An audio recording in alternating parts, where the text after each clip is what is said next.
Hey everyone, it's Jasmine from Jasmine's Garden. I am shooting another weekly garden tour.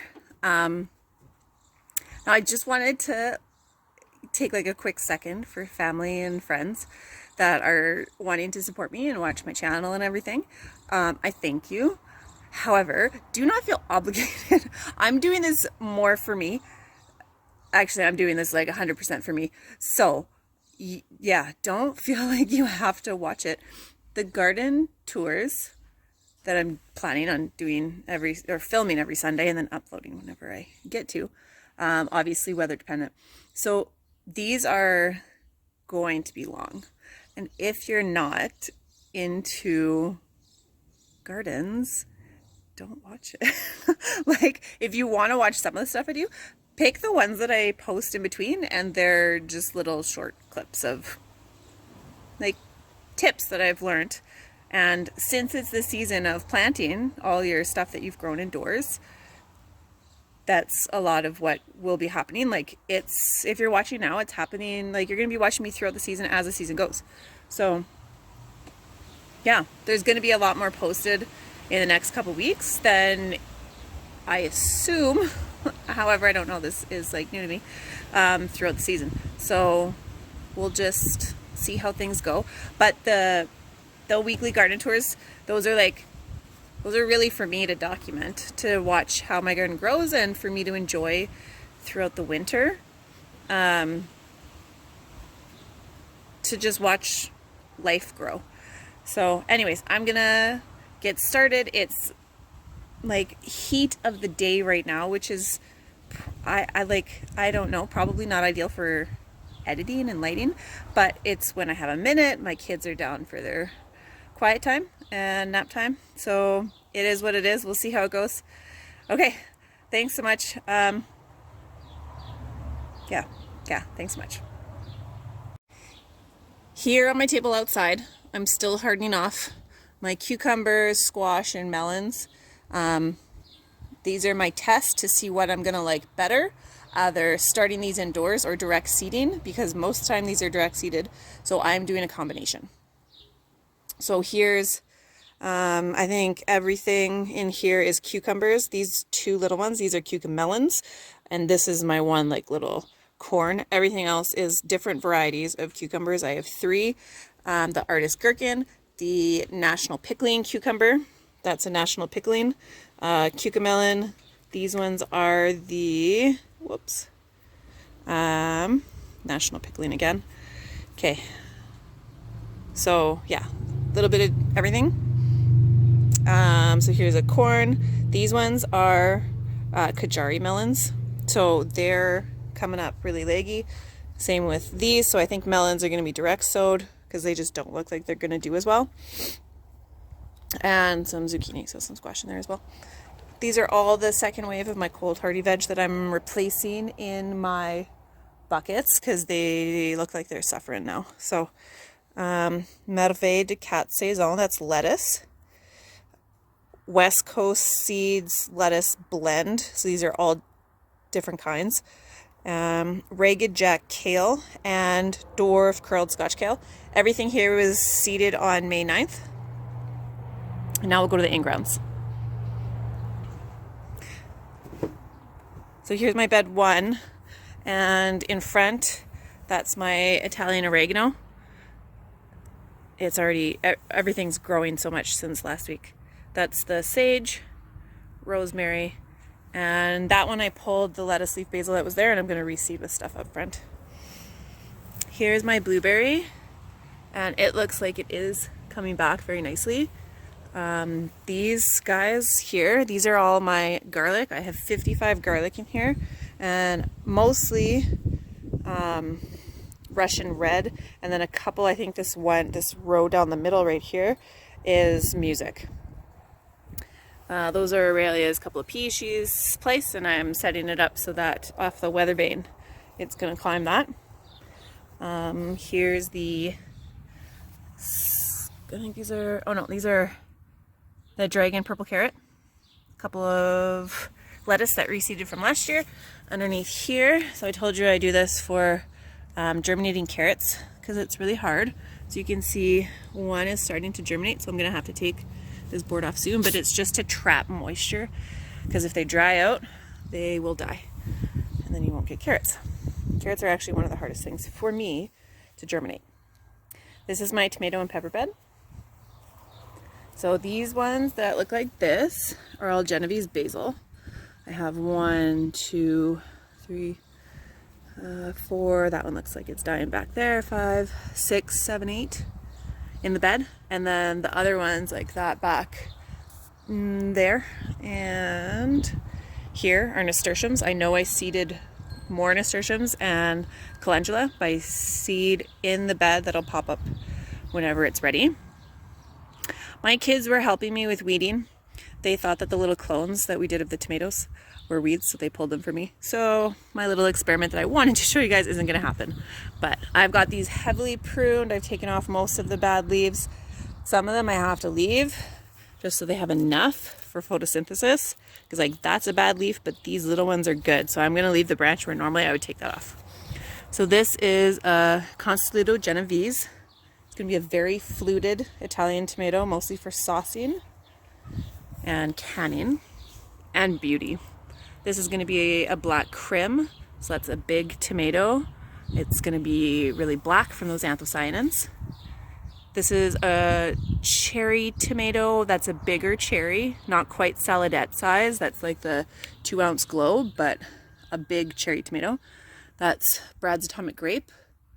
They're supposed to be absolutely beautiful, so I cannot wait to see the fruit from that. This is blue cream berries.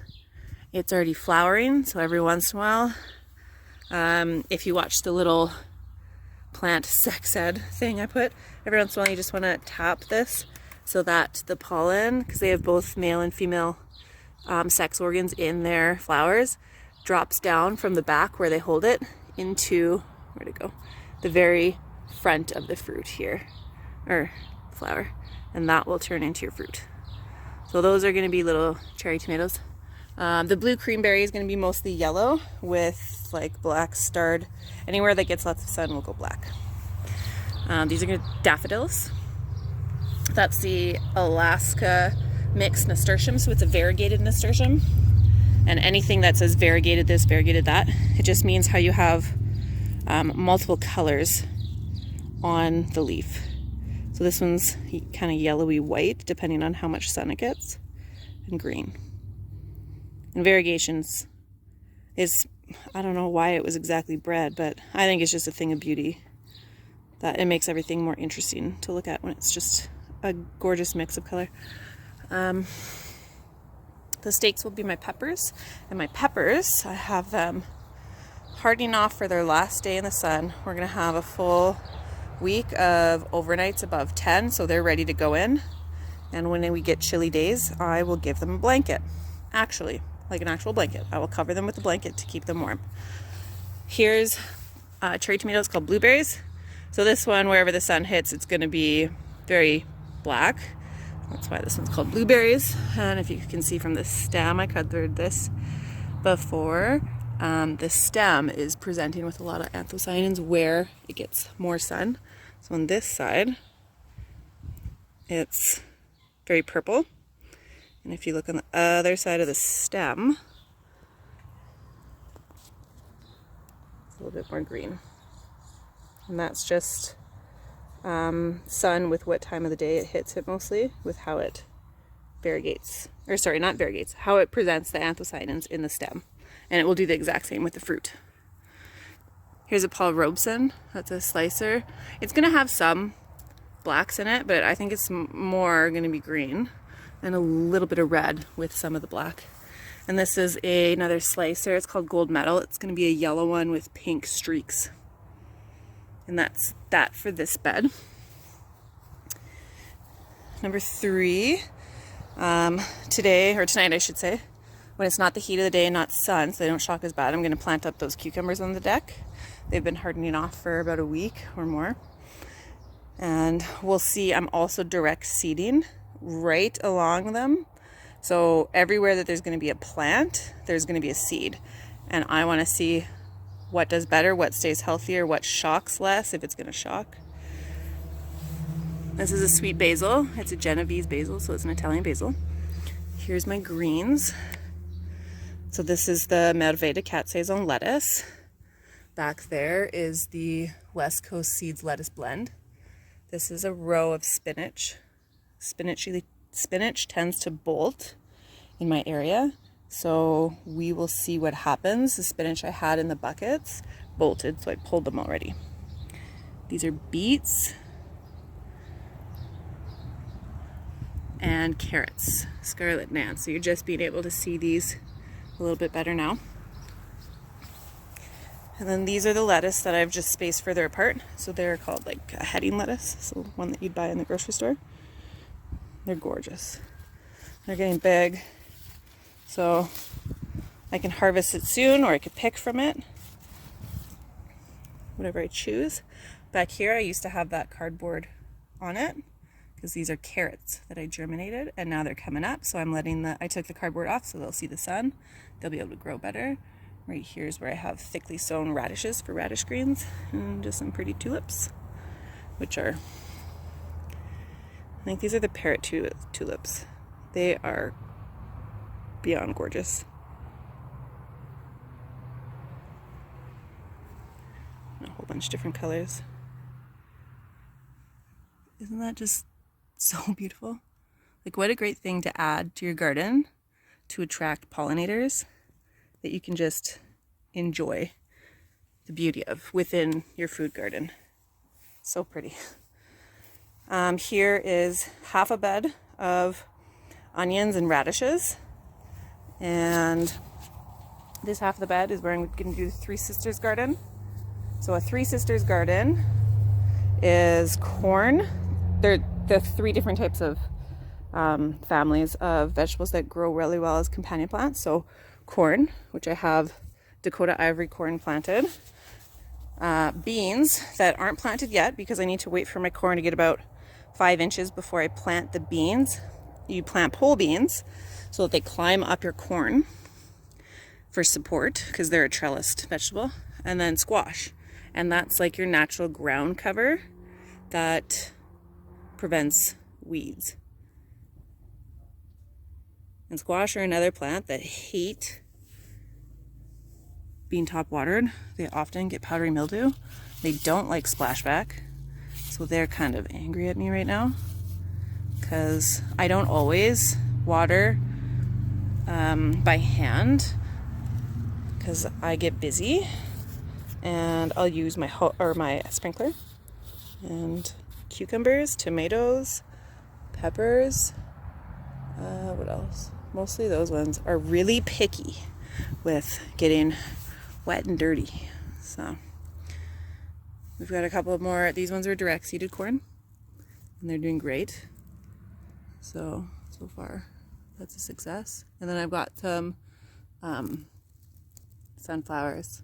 I think these ones are just black oilseed sunflowers that you can get out of like wild bird feed mix. And then we've got the chives and the parsley up front, and some more sunflowers, and radishes are kind of just all over the place. These two bags are the Utah tall celery with the peppered in radishes that have all come up.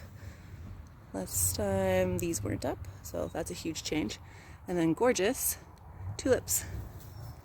Pretty sure, like I said, I'm pretty sure this is the parrot mix from Costco. Look at that. Like, that pink is so beautiful. Pink and white. And then these orange and red ones are just, they're stunning. Tulips are by far my favorite flower. They really don't last long though, so we only got a couple of days of really enjoying the blooms before they fade. So take it all in. Up next are the peas, and they're growing really fast. Peas do that. And up on the teepee, over here in the corner, not much to show. We had a couple of zinnias start, so we plugged them in, but really it just looks like mud with a couple of weeds. But these are the zinnias. There's 5 in here. I think we planted 3 on top of the daffodils in that one. here, actually I could show these. My kids made me birdhouses for Mother's Day and my birthday, and we've got them up at the back here. They're all being nested in. See, that bird's yelling at me because it's got eggs in there. And then I also have a bird feeder back here with just a wild bird seed mix from Costco. Now, you want your garden to be an ecosystem. There's like this cute saying that if something is not eating your garden, it's not part of the ecosystem.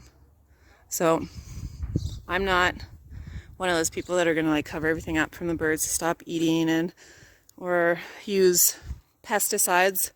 I'm not, well actually no, I probably am strictly organic practices, but I'm not overly set out to be organic or anything. It's just, it is what it is, and it's what's happening. It keeps kids safest, dogs, when we have pets again, safe, and I'll just use the, like your make at home or your organic pest control practices when it's really necessary. And if I don't have to, I'd rather just pick off the bugs individually, or use row covers. I have a couple of those. Yeah, I don't know. Earlier I found a red lily beetle in my front garden, and I know that would make a lot of people panic, but I just picked it off and squished it. And same with all of the pests in the backyard.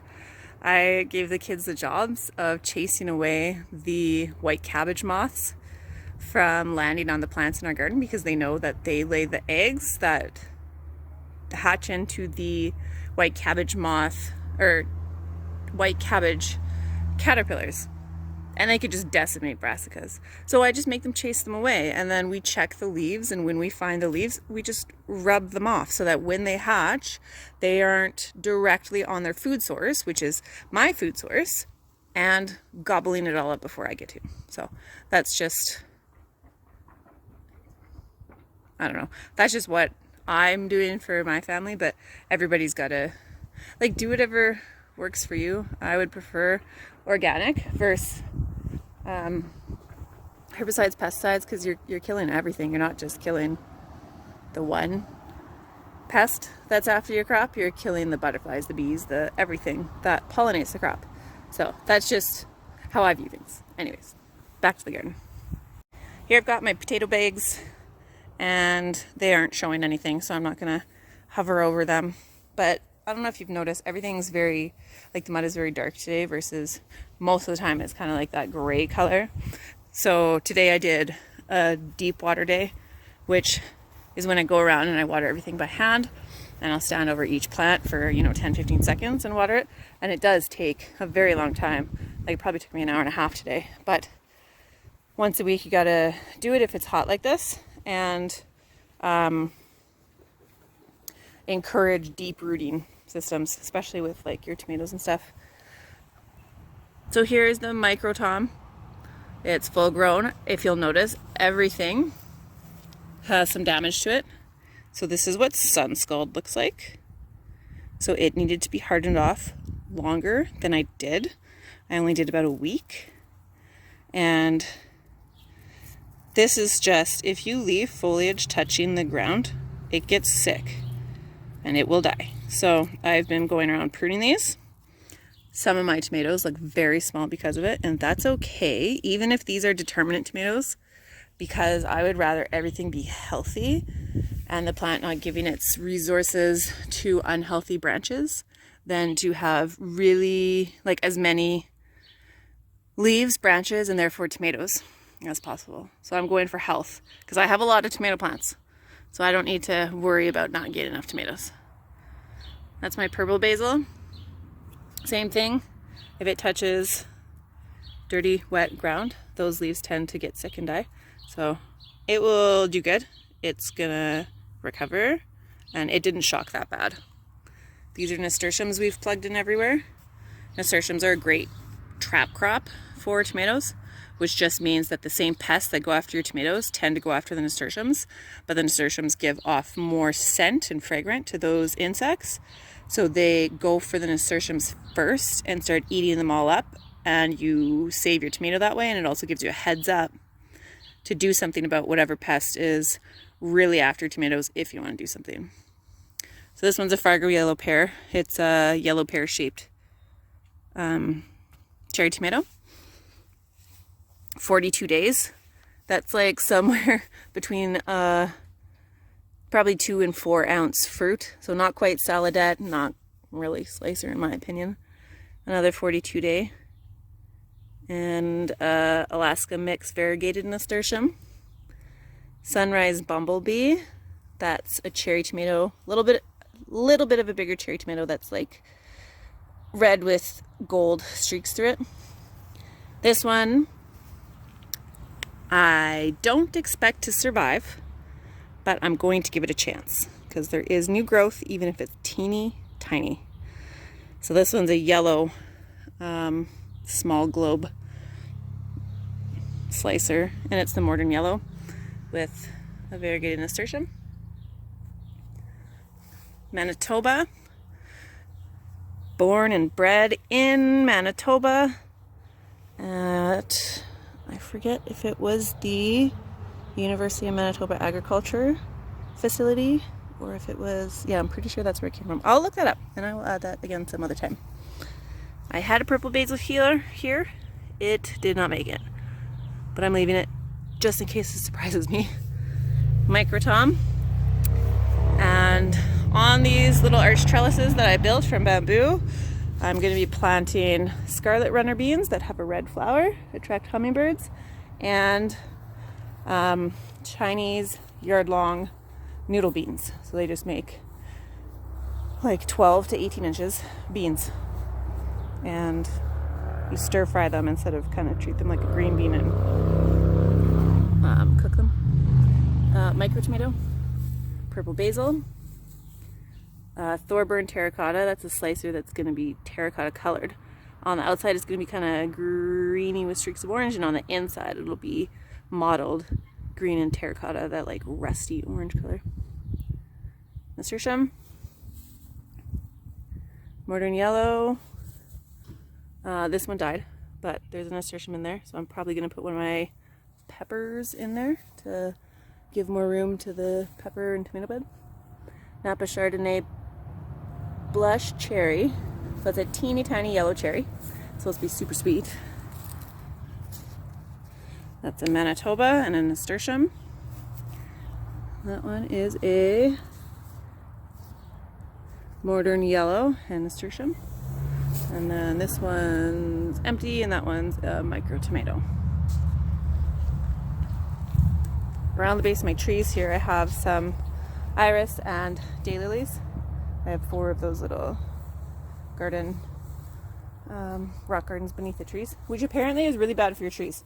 So don't do that. There's a reason why you see mostly soil around the trees. It can damage their bark. So that one's a do as I say, not as I do. These are my more cold hardy. That's why they're on the east side of my property. I still haven't planted anything in that one, and that one still doesn't have mud in it, so I just haven't gotten to those chores yet. But that's the Romanesco broccoli, the dwarf, Scotch curled kale, cilantro, purple Vienna kohlrabi, cilantro, Romanesco broccoli, kale, and a couple of little kohlrabis popped in there. Kohlrabi, ragged jack, kale with something on that leaf. Pretty sure that one's, I think it's actually one kohlrabi and one little kale plug. Kohlrabi, beets, the lettuce blend, cilantro, sorrel, and dill. And that's everything for the back, so we'll head out to the front. That's my chill spot. Got it for my kids, I end up using it more. That's okay. Here in the front I've got lobelia, wave petunias, ivy geranium, Dusty Miller, and in this one, geranium, lobelia, and wave petunias.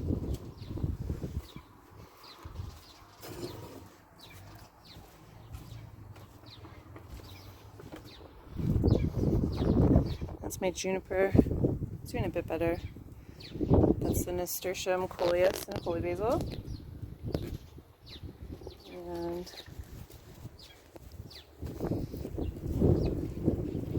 up at the front are the coleus and zinnia. I had to remulch these because the wind will take the mulch away. Mulch is just to keep from weeds, because weeds will go anywhere that there's bare soil. Soil doesn't like to be naked. It will dress itself if you don't dress it with weeds or any other plant that reseeds. Coleus from the Pinto mix, zinnia,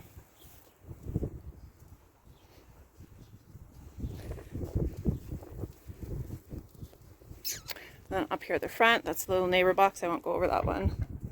That's the rose, the miniature rose. Holy basil. These are some starts that I'm going to be plugging in the back. That's the lettuce leaf basil, a couple of Aunt Molly's ground cherries. These are the ground cherries. So they're in the tomatillo family. They produce a fruit that comes in the husk. When it falls, when the husk falls to the ground, you collect it and harvest it then. That's why it's called a ground cherry. And they're like candy. I think this one's actually called rose root. It's a sedum. It's flowering right now. It's beautiful. That's the little creeping cactus. The grasses with some chicks and hen around that I don't know if the grasses will come back. Here's a zinnia, holy basil, tulips that bloom too early in the snow. Those are the purple allium in the back there. The peony, which is still a mystery color to me, and we'll find out. And then we've got some nasturtium plugged in, more zinnia right there, calendula, and there's so many sunflowers that have reseeded, so those are going to be everywhere. That's a lupin that must have reseeded. They grow everywhere in Alberta. Holy basil. Once again, that's the peony. I'm really excited for that one, if you haven't noticed. Zinnia, some hyanthesis that didn't do great. That's a calendula, I believe, or a weed. That's the variegated nasturtium. The iris. Some more tulips. Here's some more lupin. Morning glory. Lupin. Iris.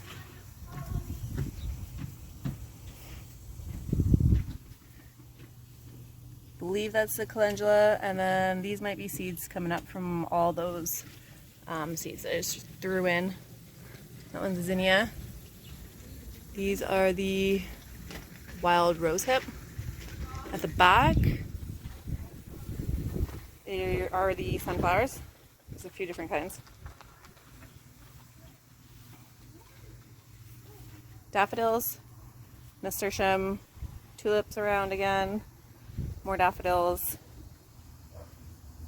The row of chamomile that's growing like crazy. Thyme.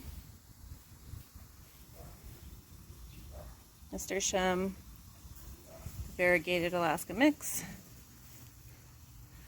And then here's the coleus. It's a pinto mix. That one doesn't look great. It was neon green and it's looking very yellow, so it's shocking pretty bad. This one's also not doing as good. But this purple one's doing great. And that's about it for the front. Oh no. Well, there's nothing to show here, but this is a kid's garden that I'm calling like their little snack garden for when we play on the street and are biking or playing in the front yard or whatever we're doing out front. But in the sled are bush beans that I've planted. And then in the garden here, in the kiddie pool behind me, we've planted a whole bunch of stuff. So in the center is some corn and lettuce leaf basil. I've also planted a bunch of shelling peas around the tomato cages, and I'm keeping one area of the tomato cage for a pepper that I'm gonna, like a sweet pepper, for snacking. There's zinnias planted in there and some squash, and I will plant beans. They're not planted yet. I swear there's more. I just can't remember everything. But once the seedlings start coming up, I'll start recognizing them and then can give you more details at that point. But the whole part of it is that they're like, oh, cucumber. They're a bunch of cucumber. That these two gardens are the, like the vegetables that you would grab for snacking. So quick, easy. I don't have to keep sending them to the fridge in the house to get snacks throughout the day. They can go to these gardens up front, grab a snack as they are growing, and help themselves to food whenever they want. These are their gardens. I don't aim to get any harvest off them whatsoever. The kids can just eat as they go. That's my plan with that. So I think that's actually everything, and I don't have anything else to show you. I'll be getting lots done over the next while. I've got some mulching done. As you can see, the front bed's been mulched, and a few containers and stuff have been mulched. That's one of the big jobs I have to do this week. And then I'll be seeding beans and transplanting peppers, transplanting cucumbers, and probably some of the cold hardy veggies as well tonight out of the heat of the sun, and that way it won't shock as bad. Ideally, we'll see how it works. But yeah, thanks so much for joining me, and I hope you guys just, yeah, take care, enjoy yourselves. Hope you had a good weekend, and hope you have a good week. You guys take care. Bye.